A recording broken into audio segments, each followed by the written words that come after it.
Hey Jay, alright, I did a video about bounties to get regular rift keystones, so now I'll do a regular rift, and those are mostly done to get trial keystones. So I'm using this guy, which is a Jade Harvester Witch Doctor. It's called Jade Harvester because it's based around this 6-piece Jade Harvester set.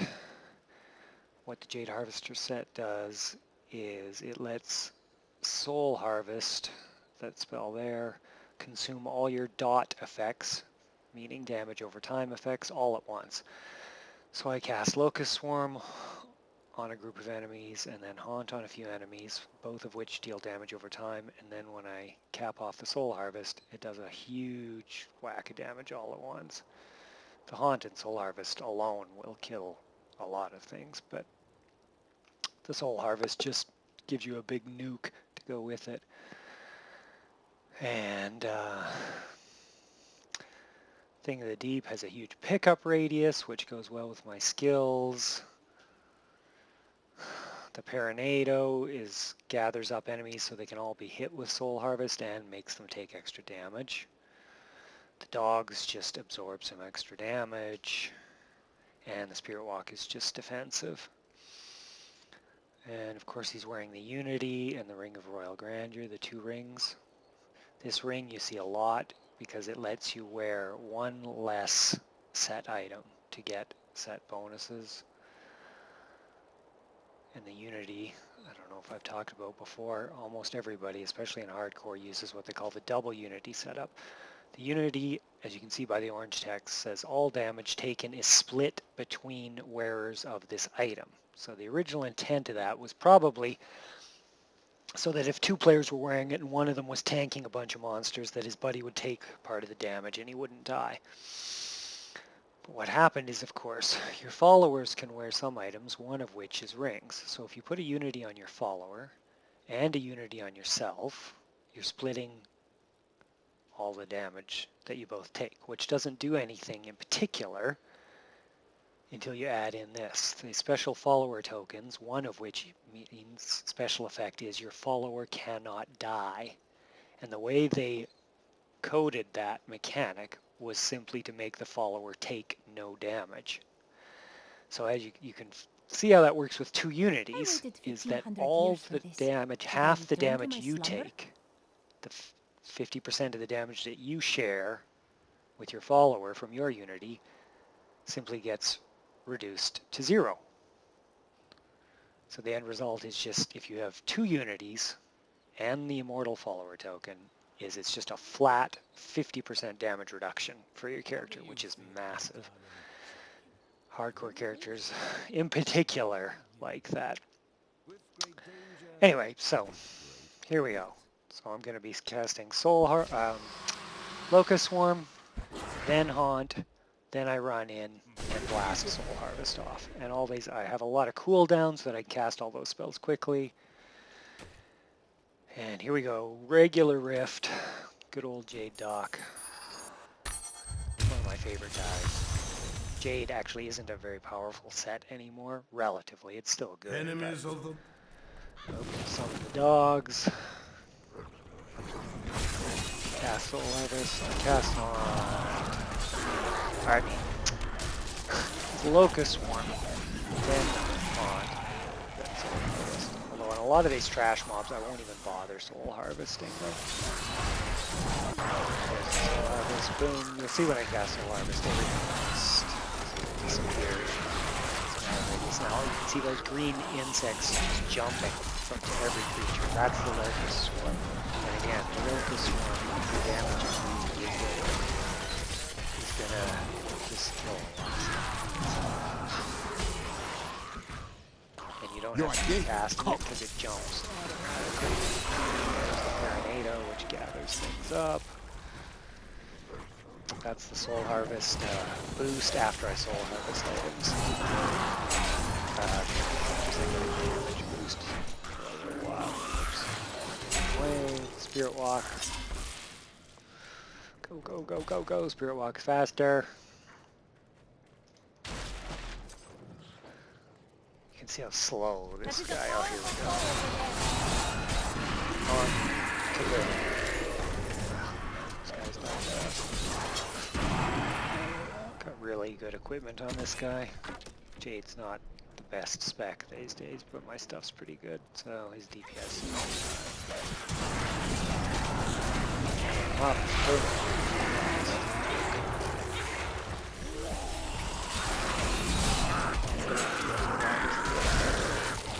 Again. It's a great thing. One of my skills, passive skills, is every time an enemy dies within 20 yards of you, it takes 1 second off all your cooldowns. So every time you soul harvest a decent sized group, it resets all your cooldowns, including soul harvest. So you can often soul harvest 2 or 3 times. Bang, bang, bang.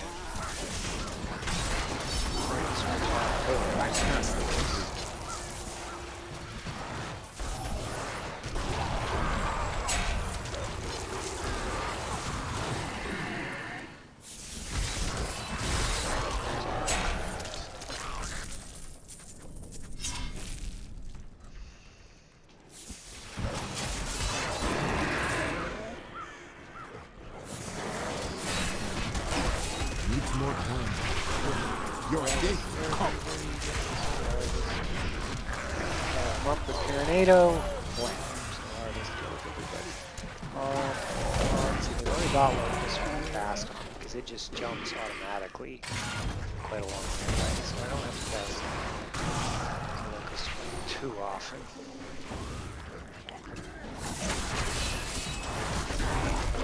Your day comes.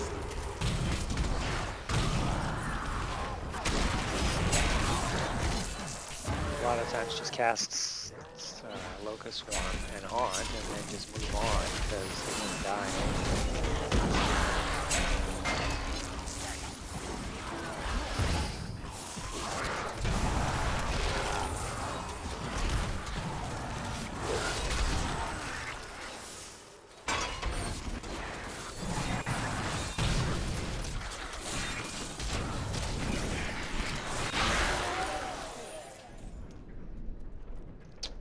Yet. That sucks. But like I said, we mostly do regular use, we just won't try these stones. There it is.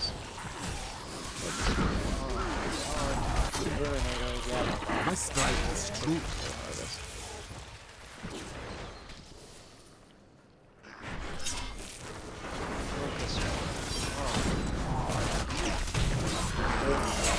Oh, double beam, bam bam.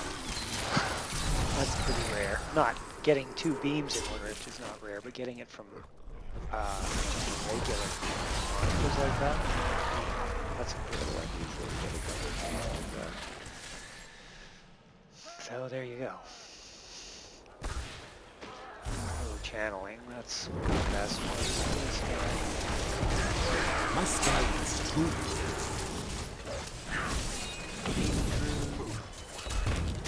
Up.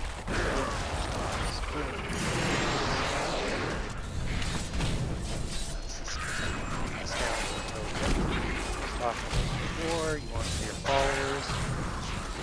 Followers used to be able to get your followers did a little bit of damage.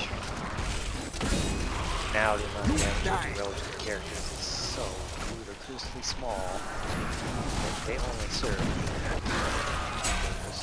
one damage mitigation if you're using double unity setup.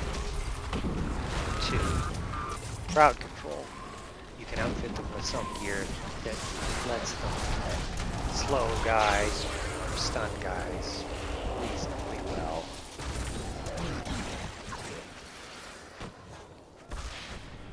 So you have to pick up new items because of arcane dust. You get salvage items. Jade Harvesters are really good at doing damage to large groups of small creatures. Not as good at doing it. Rift Guardians, although for Haunt, it's pretty good damage when you hit. I have an item on hits twice.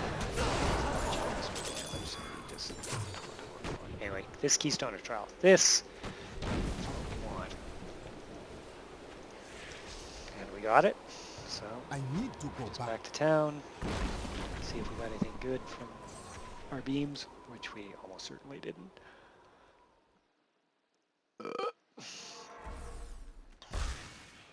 Impressive. Close. Identify. Yeah, can tell right now that those are all garbage. But we got another keystone trowel, which is all we wanted. Next, I'll show you trials.